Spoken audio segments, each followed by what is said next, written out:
খবর দিনভরে যে খবরের দিকে শুরুতেই নজর। বাংলাদেশি সন্দেহে চলন্ত ট্রেন থেকে যাত্রীকে ধাক্কা প্রাণে মারার চেষ্টার অভিযোগ আক্রান্তে বেঙ্গালুরু থেকে ফিরছিলেন মুর্শিদাবাদের যুবক মানারুল শেখ। অভিযোগ বাংলায় কথা বলায় তাকে বাংলাদেশি সন্দেহে জিজ্ঞাসাবাদ, তারপর কেন তাকে ধাক্কা, কি হয়েছিল সেই সময় জানবো। প্রতিনিধি শঙ্কর রায় রয়েছেন সঙ্গে। শঙ্কর,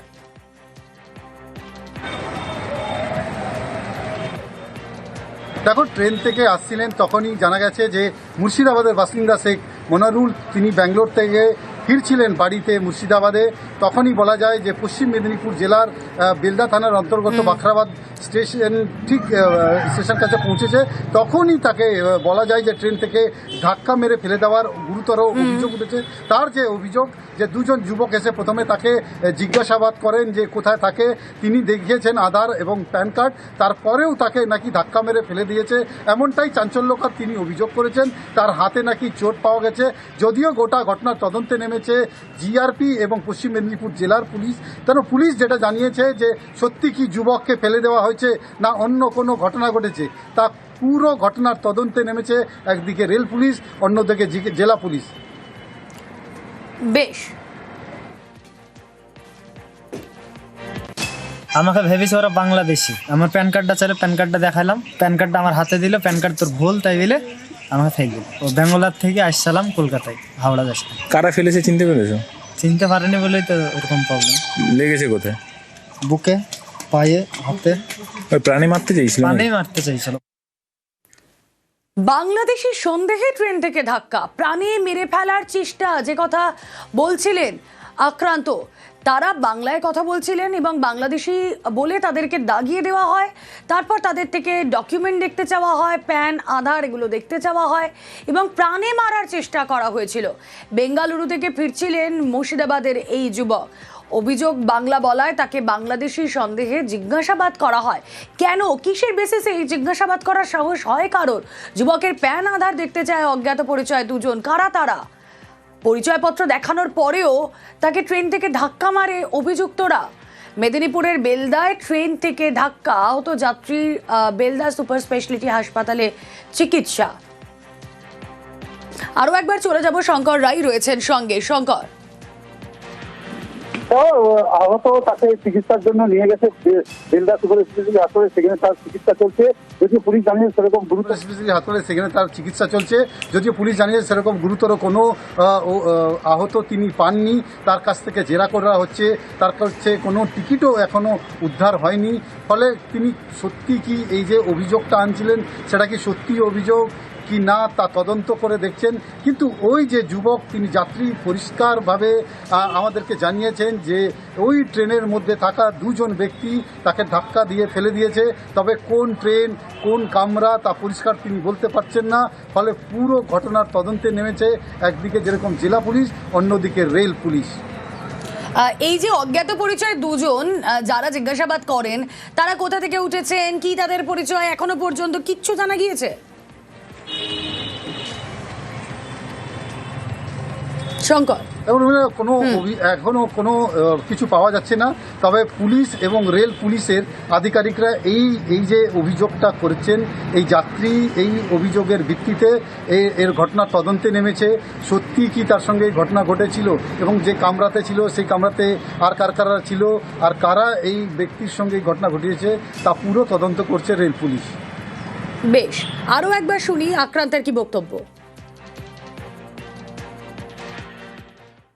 আমাকে ভেবেছে ওরা বাংলাদেশি। আমার প্যান কার্ডটা চাইলে প্যান কার্ডটা দেখালাম, প্যান কার্ডটা আমার হাতে দিল, প্যান কার্ড তোর ভুল তাই বলে আমাকে ফেলে দিল। ও বেঙ্গলার থেকে আসছিলাম কলকাতায়, হাওড়া যাচ্ছে। কারা ফেলেছে চিনতে পেরেছো? চিনতে পারেনি বলেই তো এরকম প্রবলেম। লেগেছে কোথায়? বুকে, পায়ে, হাতে। ওই প্রাণী মারতে চাইছিল? প্রাণেই মারতে চাইছিল। প্রাণে মারতে চাওয়ার অভিযোগ দেখুন, এ তো এই প্রথম নয়। আমরা এর আগেও দেখেছি ভিন রাজ্যে যখন পরিযায়ী শ্রমিকরা গিয়েছেন সেখানে তাদেরকে আক্রান্ত হতে হয়। তাদের দোষ কি? তারা বাংলাভাষী, তারা বাংলায় কথা বলায় তাদেরকে বাংলাদেশি সন্দেহ। আর পশ্চিম মেদিনীপুরে বেলদার ঘটনা অত্যন্ত মর্মান্তিক, যেখানে প্রাণ চলে যেতে পারতো এই যুবকের।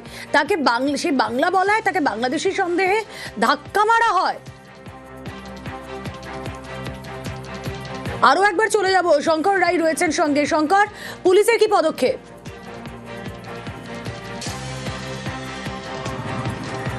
এবং পুলিশ গোটা ঘটনার তদন্তে নেমেছে। পশ্চিম মেদিনীপুর জেলার পুলিশ তার কথাতে নাকি অসঙ্গতি পাওয়া গেছে, সেই দিকে তারা খতিয়ে দেখছে যে সত্যি কি এই ঘটনা ঘটেছে। এইদিকে রেল পুলিশের আধিকারিকদের সঙ্গে আমার কথা হয়েছে, তিনি জানিয়েছেন যে আহত ব্যক্তি একটু সুস্থ হলে তাকে খড়গপুরে নিয়ে আসা হবে এবং খড়গপুরে নিয়ে এসে তার কাছ থেকে জানতে চাওয়া হবে যে এই ঘটনা কি করে ঘটলো বা কারা ঘটালো, ওই সময় ওই ট্রেনে কি কেউ ছিল কি না, আর এবং এই যে গোটা এই যে ট্র্যাক যেখানে এই ঘটনা ঘটেছে সেইখানে কোনো সিসিটিভি ছিল কি না, আর সিসিটিভি যদি থাকে সেসব সিসিটিভি ফুটেজ খতিয়ে দেখা হচ্ছে বলে জানা গেছে। ওকে,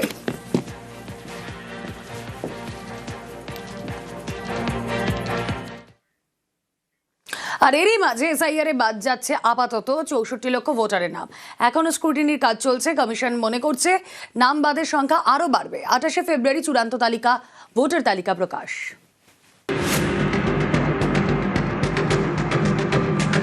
এসআইআর শুনানির ডেডলাইন ছিল শনিবার। ডেডলাইনের আগে শুক্রবারই শুনানি শেষ হয়েছে। চূড়ান্ত ভোটার তালিকা থেকে কত নাম বাদ যাবে এ নিয়ে জোর জল্পনা। জানা গেছে আপাতত 64,81,595 জন ভোটারের নাম বাদ যাচ্ছে।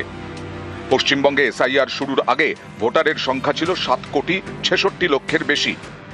এর মধ্যে খসড়া তালিকায় নাম বাদ 58,20,595 জনের। ভোটার সংখ্যা কমে হয় 7,08,00,000।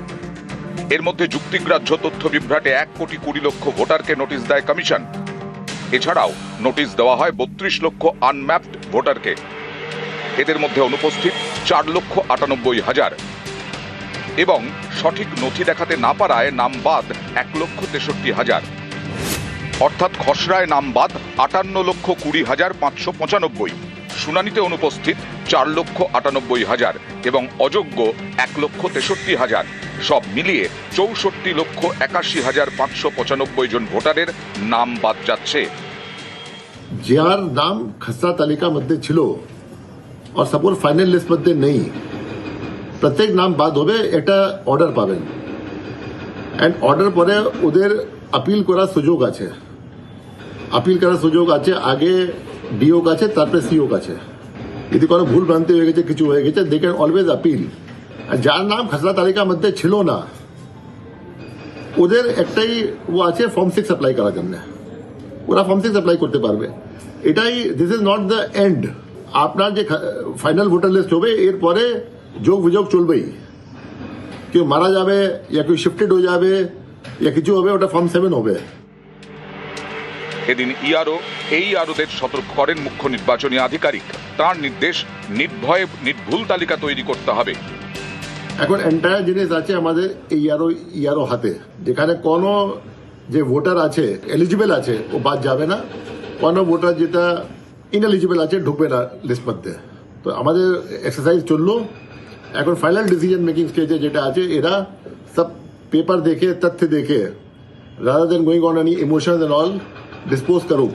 অ্যান্ড আমরা চাই কি 28 তারিখে একটা neat and clean electoral roll যেটা আছে, আমরা বলতে পারবো কি পশ্চিমবঙ্গে electoral roll is one of the best in the country. SIR এর স্ক্রুটিনি এখনো বাকি। কমিশন মনে করছে আরও নাম বাদ পড়বে।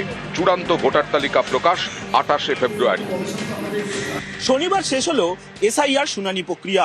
আর শনিবার এই এসআইআর এর শুনানি শেষের দিনেই নাম বাদ পড়ল 64 লক্ষেরও বেশি ভোটারের। তবে এই সংখ্যা বাড়বে বলেই মনে করছেন কমিশনের আধিকারিকরা।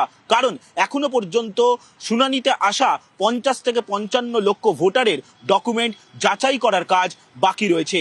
ফলত এই সংখ্যা কোথায় গিয়ে দাঁড়াবে তা এখনো পর্যন্ত নিশ্চিত নয় নির্বাচন কমিশনের কাছে। ক্যামেরায় সৌমেন দাসের সঙ্গে সোমরাজ বন্দ্যোপাধ্যায়, নিউজ 18 বাংলা, কলকাতা। আজ থেকে যুবসাথী ক্যাম্প চালু। মাধ্যমিক পাস 21 থেকে 40 বছর বয়সী বেকারদের 1500 টাকা ভাতা দিতে রেজিস্ট্রেশন। বিধানসভা ভিত্তিক ক্যাম্প শুরু।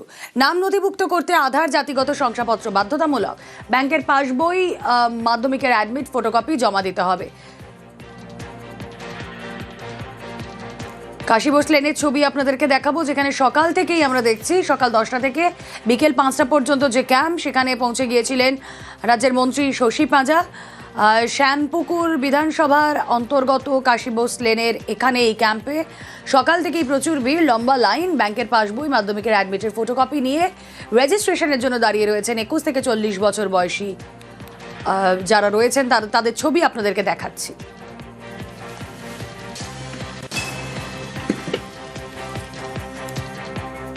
খুবই সুন্দর লাগছে, মানে লক্ষ্মীর ভান্ডার মায়েদের জন্য হয়েছিল আগে, আবার আমাদের জন্য আরেকটা হচ্ছে ফার্স্টে কন্যাশ্রী পেয়েছি, সেটাতেও আমরা খুশি হয়েছিলাম। যুবক যুবতীদের জন্য আরেকটা নতুন প্রকল্প মমতা ব্যানার্জি এনেছে, ওটাতে আমরা খুবই আপ্লুত। আমরা তো খুবই খুশি এইটা নিয়ে। তো মমতা ব্যানার্জি সারা সবসময় আমাদের পাশে রয়েছে। অনেক সাপোর্ট হবে আমাদের যে যারা বাড়িতে বসে রয়েছে, একদমই চাকরি বাকরি করতে পারছে না বা পায়নি এখনো অবধি, তো তাদের জন্য তো খুবই সাপোর্ট হবে এই জিনিসটা। এই টাকা দিয়ে আমার টেক্সট বুক বা কপি আর আমার স্যারের কিছু টাকাটা একটু উঠে আসবে, তো এটা সুবিধা তো একটু হচ্ছেই আমার। মানুষ কিন্তু ধন্যবাদ জানাচ্ছে, মানুষ কিন্তু একটা এই ক্যাম্পে পার্টিসিপেট করছে, অংশগ্রহণ করছে, তার মানে ইচ্ছুক, আমরা সেটাকেই সম্মান জানাই। সমস্তটা ভালোভাবে তারা বুঝেও নিচ্ছে, আজকে রেজিস্ট্রেশনও হচ্ছে, আর না হলে অন্যদিন এসে রেজিস্ট্রেশনটা করবে। মানুষের জানার ইচ্ছে, নথিভুক্ত হওয়ার ইচ্ছে, এটাই অনেক সম্মানের জায়গা আমাদের রাজ্য সরকারের জন্য, মমতা বন্দ্যোপাধ্যায়ের জন্য। প্রকল্প ঘোষণার পরে এত উচ্ছ্বাস, মানুষের উপস্থিতি গ্রহণযোগ্যতারই প্রমাণ। জোড়াসাঁকোর ছবি দেখাবো আপনাদেরকে। জোড়াসাঁকো বিধানসভা কেন্দ্রের তারাসুন্দরী পার্ক, সেখানে চলছে যুবসাথী প্রকল্পের রেজিস্ট্রেশন, তার ফর্ম ফিল আপের কাজ। উপস্থিত রয়েছেন বিধায়ক বিবেক গুপ্তা। আমাদের সুবিধা হবে কেন, আমরা আজকে কলকাতাতে আমরা যে চাকরি করছি সেটা থেকে হচ্ছে না, আর আমরা চাইছি যে দিদি যে সরকারে যে আমাদেরকে দিচ্ছে, বোন মা সবাইকে, কেন দিদি যা কাজ করে যাচ্ছে ইউবা জন্য খুব ভালো কাজ করে যাচ্ছেন। এটা প্রত্যেক মাসে মাসে পাবো, তো এটা অনেকটাই সুবিধা। সাপোর্ট তো নিশ্চয়ই, কারণ যারা চাকরি পাচ্ছে না, চাকরি পাওয়ার ক্ষেত্রেও তো সাপোর্ট। রাজ্যের কাছে খুশি। হ্যাঁ, আশা করছি তো পাবো তো বটে। একটা নতুন উদ্যোগ আসছে যখন সবার জন্য, এখন যেমন একটার পর একটা তো উদ্যোগ তো চালু হচ্ছে, যেমন হচ্ছে প্রকল্প লক্ষ্মী ভান্ডার থেকে শুরু করে এমনি স্বাস্থ্যসাথী সবই তো চলছে। এটাও দেখা যাক, নতুন প্রকল্প আশা করছি তো চলছে, ভালোই হবে আশা করছি। দেখুন, এটা তো মমতা বন্দ্যোপাধ্যায়ের মাস্টার স্ট্রোক, জিনিয়াস স্ট্রোক, যাই বলে আমি কম। কত উৎসাহিত আছে মানুষ, সারা এসছে। অনেক একটু ফার্স্ট ডে একটু স্টার্টিং একটু কমোশন থাকে, কিন্তু আমরা একদম সুসজ্জিত করে দিয়েছে। আমরা একদম খুব স্মুথলি চলছে। Already more than 100 registration already হয়ে গেছে আমাদের। বাকি দেখুন লাইন লাগছে। এখানে শুধু দুটা স্কিম দেওয়া হচ্ছে, আমাদের যুবশ্রী আর লক্ষ্মী ভান্ডার। আর ফর্মটা ইস্যু হচ্ছে, তারপরে ফর্মটা জমা হবে। এই মুহূর্তে দাঁড়িয়ে রয়েছে জোড়াসাঁকো বিধানসভা কেন্দ্রের তারাসুন্দরী পার্কে, যেখানে ইতিমধ্যে রেজিস্ট্রেশন ফর্ম ফিল আপের কাজ শুরু হয়েছে, তৈরি হয়েছে ক্যাম্প, এবং গোটা প্রক্রিয়ার তত্ত্বাবধানে রয়েছেন এলাকার বিধায়ক বিবেক গুপ্তা, এবং তাছাড়াও এলাকার যারা তৃণমূল কংগ্রেস কর্মী সমর্থক তারা উপস্থিত রয়েছেন। এবং সময় যত গড়াচ্ছে, বেলা যত বাড়ছে, লম্বা লাইন এলাকার যুবক যুবতীদের, তাদের যেমন দেখা যাচ্ছে ঠিক তেমনই সদর্থক ভূমিকা গ্রহণ করছেন রাজ্য সরকার, এমনটাও মন্তব্য শোনা যাচ্ছে। এই যারা যুবক যুবতী লাইন দিয়ে দাঁড়িয়ে রয়েছেন রেজিস্ট্রেশন ফর্ম ফিল আপের কাজে, যুবসাথীর সেই বক্তব্য শোনা যাচ্ছে। গোটা বিষয় মিলিয়ে মানুষের যে পজিটিভ বার্তা, মানুষের যে ইতিবাচক বার্তা, সেটা যেমন শোনা যাচ্ছে, ঠিক তেমনই যুবসাথী প্রকল্পকে মানুষ সাদরে গ্রহণ করেছেন, এমনটাও মন্তব্য করছেন তৃণমূল কংগ্রেসের যারা স্থানীয় নেতা কর্মী, যারা সমর্থক রয়েছেন, তারা প্রত্যেকে। ক্যামেরায় অর্জুনের সঙ্গে সুস্মিতা, নিউজ 18 বাংলা, কলকাতা। এবার দেখাবো ধূপগুড়ির ছবি। যে ছবি আপনারা দেখছেন, যুবসাথী ক্যাম্প ধূপগুড়িতেও চালু, সেখানেও চলছে রেজিস্ট্রেশন। কথা বলবো, প্রতিনিধি রকি চৌধুরী রয়েছেন সঙ্গে। রকি,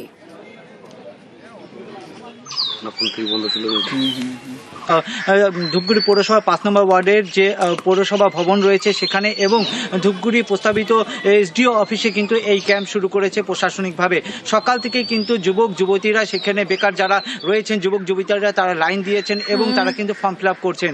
তাদের মুখে কিন্তু একটি অন্যরকম হাসি দেখা গেল। তারা জানিয়েছে যে পড়াশোনা শেষ করার পর তারা কিন্তু বেকার রয়েছে, এমনও রয়েছে যে মাধ্যমিক দিয়ে কোনো কাজ পায়নি, তারা কিন্তু এই ভাতা পাবেন এবং এতে কিন্তু রীতিমতো তারা খুশি। এই যে ক্যাম্প রয়েছে সেই ক্যাম্প চলবে 26শে ফেব্রুয়ারি পর্যন্ত, এসডিও ধূপগুড়ি জানান। এবং এই ক্যাম্প থেকে শুধুমাত্র যে যুব সাথী প্রকল্পই ফর্ম ফিল আপ হচ্ছে তেমনটি নয়, সেখানে লক্ষ্মীর ভান্ডার এবং কৃষক বন্ধু প্রকল্প যে রয়েছে নতুন করে ঘোষণা করা হয়েছে, সেখানে কিন্তু সেই ফর্ম ফিল আপও করা হচ্ছে। রীতিমতো যুবক যুবতীর পাশাপাশি কৃষক বন্ধুরাও কিন্তু যথেষ্ট খুশি, আর রীতিমতো সকাল থেকে কিন্তু ভিড় এই ক্যাম্পগুলিতে। ওকে মেলা ভিড় তো মোটামুটি ভালোই, আজকের থেকে শুরু তো এমনি খুশি। মুখ্যমন্ত্রীকে ধন্যবাদ জানাই, কার যুবকদের জন্য এতটুকু তো ভাবছি। আমাদের 4টে স্কিমের মূলত এখানে ক্যাম্প চলছে। লক্ষ্মী ভান্ডারও আছে যারা লেফট আউট বেনিফিশিয়ারি ছিল, তাদেরকেও আমরা কিন্তু অ্যাপ্লিকেশন রিসিভিং করছি। ভালো রেসপন্স আছে। আজকে ফার্স্ট ডে এবং শিবরাত্রি, তাও মানুষ এসছেন, আর আগামীকাল থেকে আই থিঙ্ক আরও বেশি ভিড় বাড়বে আমাদের। আর এরপর গোয়ালপুকুরের ছবি আপনাদেরকে দেখাবো। গোয়ালপুকুরেও যুব সাথী ক্যাম্প চালু। সকাল থেকে যুব সাথী ক্যাম্পে ভিড় জমিয়েছেন 21 থেকে 40 বছর বয়সীরা। গোয়ালপুকুর 1 নম্বর ব্লকের বিপরীত এলাকায় ক্যাম্পের আয়োজন করা হয়েছে ব্লক প্রশাসনের তরফ থেকে। চঞ্চল প্রতিনিধি রয়েছেন সঙ্গে। চঞ্চল, সেখানে রেজিস্ট্রেশনের ধুম আজ কেমন দেখলে এই ছুটির রবিতে?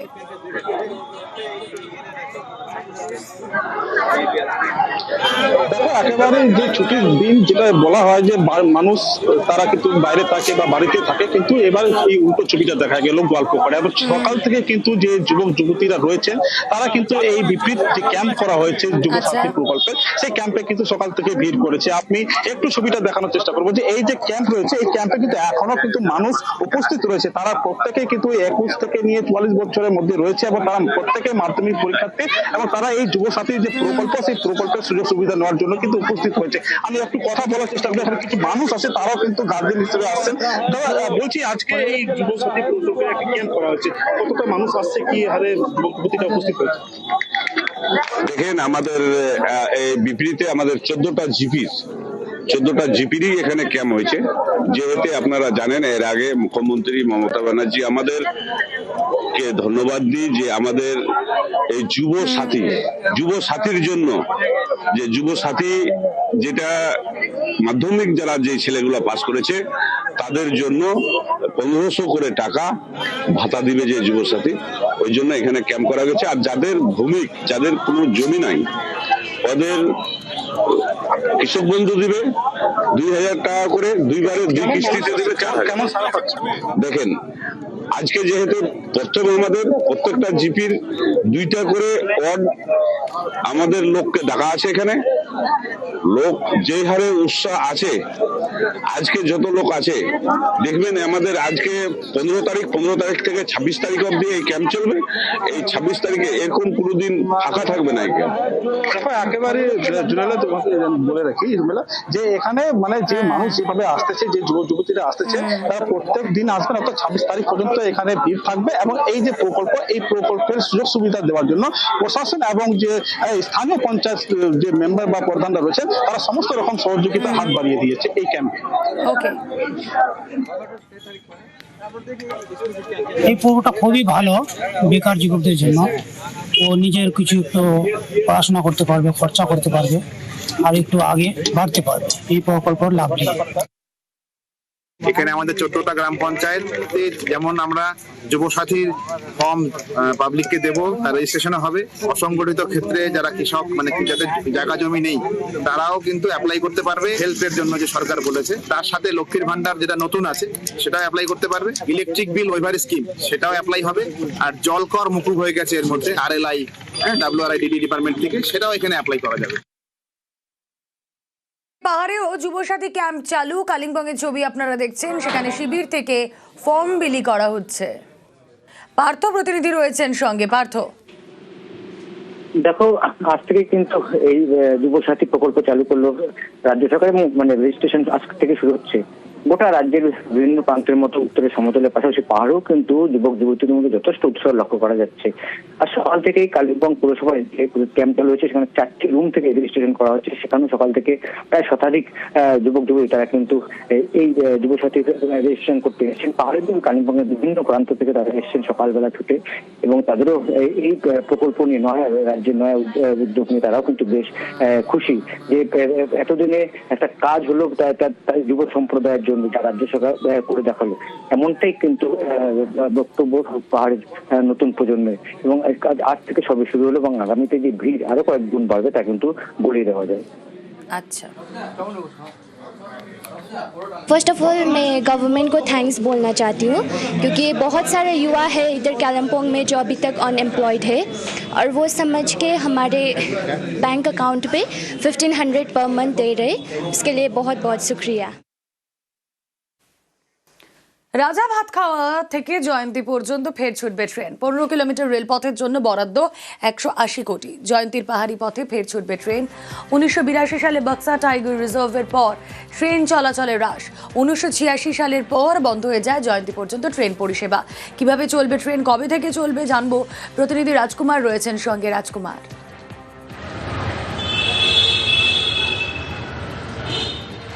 দেখো, রেল দপ্তর যেটা ঘোষণা করেছে সেটা হচ্ছে এই যে রাজা ভাতখাওয়া থেকে জয়ন্তী পর্যন্ত যে পথে আগে রেল যেত বা রেল লাইন ছিল, সেই পথে আবার নতুন করে ব্রড গেজ যে রেল লাইন, সেই রেল লাইন পাতা হবে।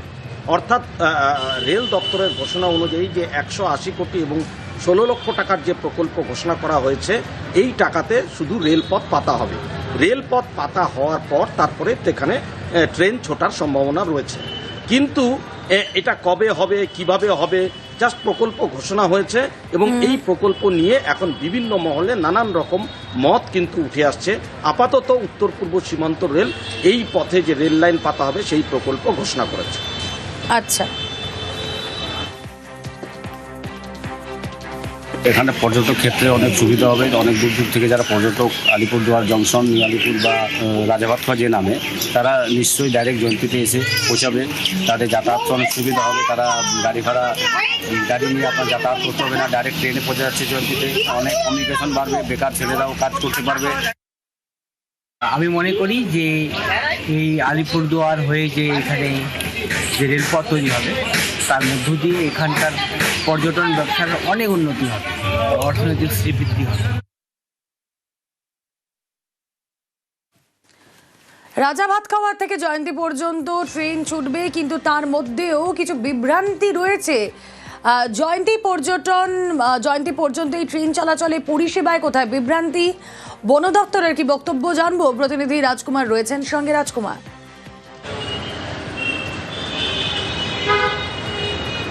একদমই, দেখো, এই যে উত্তর পূর্ব সীমান্ত রেলের পক্ষ থেকে এই প্রকল্পের ঘোষণা করার পরেই কিন্তু একেবারে তুমুল বিভ্রান্তি ছড়িয়েছে।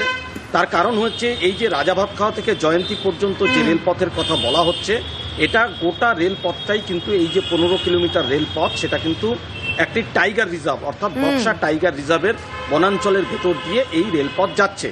এবার এই টাইগার রিজার্ভের ভেতর দিয়ে রেলপথ যদি যায়, তাহলে সেক্ষেত্রে বন দপ্তরের নিশ্চিতভাবে অনুমোদন প্রয়োজন। কিন্তু এখানকার বক্সা টাইগার রিজার্ভ কর্তৃপক্ষ সূত্রে বা তাদের আধিকারিকদের সঙ্গে আমরা কথা বলে যেটা জানতে পারছি, ইতিমধ্যে কিন্তু বক্সা টাইগার রিজার্ভ কর্তৃপক্ষ এই বিষয়ে কিছুই জানেন না। অন্যদিকে রেলের কর্তারাও যে কথাটা বলছে সেটা হচ্ছে যে এইটা আগে রেল ছিল এখানে মিটার গেজ, অর্থাৎ এই লাইনটাকে ব্রডগেজে রূপান্তরিত করার প্রকল্প। এটা নতুন কিছু নয়, পুরনো প্রকল্প।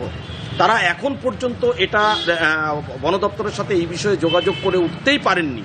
অথচ যোগাযোগ করার আগেই এইরকম একটা প্রকল্পের কথা, যেখানে উত্তরবঙ্গের আরও যে 5টি রেলপথ, সেই রেলপথের সঙ্গে এটাকেও ঘোষণা করে দেওয়া হলো, তাই নিয়ে কিন্তু মতভেদ তৈরি হয়েছে যে কিভাবে সম্ভব একটা টাইগার রিজার্ভের ভেতর দিয়ে রেলপথ চালানো। তার কারণ হচ্ছে টাইগার রিজার্ভ ঘোষণার পরেই কিন্তু জয়ন্তী থেকে ডোলোমাইট কারখানা, রেলপথ, রেল চলাচল সব কিছু বিধিনিষেধের কারণে, টাইগার রিজার্ভের যে বিধিনিষেধ, সেই বিধিনিষেধের কারণে কিন্তু বন্ধ হয়ে যায়। তাহলে ফের আবার টাইগার রিজার্ভে কিভাবে রেল চলবে বা রেলপথ পাতা হবে, তাই নিয়ে একেবারে বিতর্ক তুঙ্গে, বা বলতে পারো বন্ধ কিন্তু একেবারে তুঙ্গে উঠেছে। हम लोग के पास ऐसा ऑफिशियली कुछ खबर नहीं है और इंटीमेशन भी नहीं आया है रेलवे से। वो प्रपोजल प्रॉपर चैनल में हमारे पास आएगा। हमारा परिवेश पोर्टल है फॉरेस्ट कंजर्वेशन एक्ट में, जो डाइवर्शन के लिए जो पोर्टल में अप्लाई करना पड़ता है कोई भी प्रोजेक्ट के लिए फॉरेस्ट लैंड डाइवर्शन का, तो प्रपोजल आने से हम लोग प्रोसेस करेंगे, तो उस समय ये सब डिस्कशन होगा। गेज कन्वर्जन ये फॉरेस्ट के अंदर होने के कारण ये सेल्फ हो गया था, आगे नहीं बढ़ पाया था, तो लोकल डिमांड की वजह से इसको फिर से डिफ्रीज किया गया है। ऑलरेडी सैंक्शन था, but that was not permitted by the forest के साथ में सर आप लोगों को बात हुआ इसके लिए? बात तभी नहीं हुआ, बात करेंगे।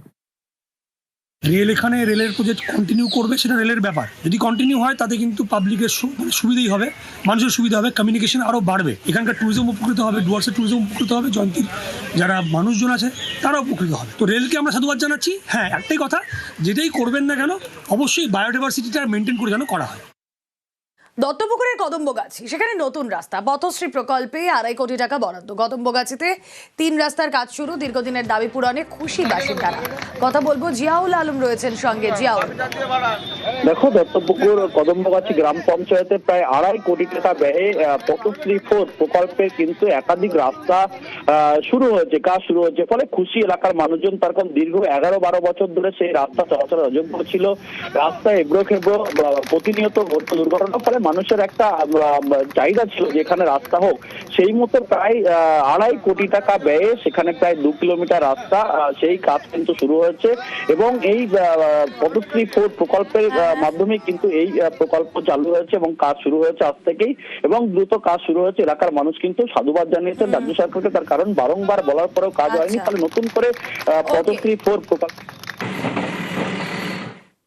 রাস্তা হচ্ছে, এ তো খুবই ভালো কথা। গত 11 বছর পরে এই রাস্তা কাজ হচ্ছে। রাস্তা খুবই মোটামুটি খুবই অবস্থা খারাপ ছিল, এর জন্য খুবই খুশি আমরা খুবই আনন্দিত, উৎফুল্লিত। রাস্তাটা খুবই বেহাল অবস্থা ছিল। রাস্তা কোথায় গিয়ে এটা কয়রা বটতলা থেকে একদম এই স্টেশনের মুখ পর্যন্ত। 6 সমস্যায় কাজ শুরু হয়েছে। 2,35,00,000 টাকার 3টে রাস্তা। এটা যেমন আছে, হেমন্ত অশোকনগরও আছে, কাজীবাড়িতে আছে। এরপরে আবার রাস্তাগুলো টেন্ডার হয়েছে, সেগুলো এরপরে ওগুলো হবে।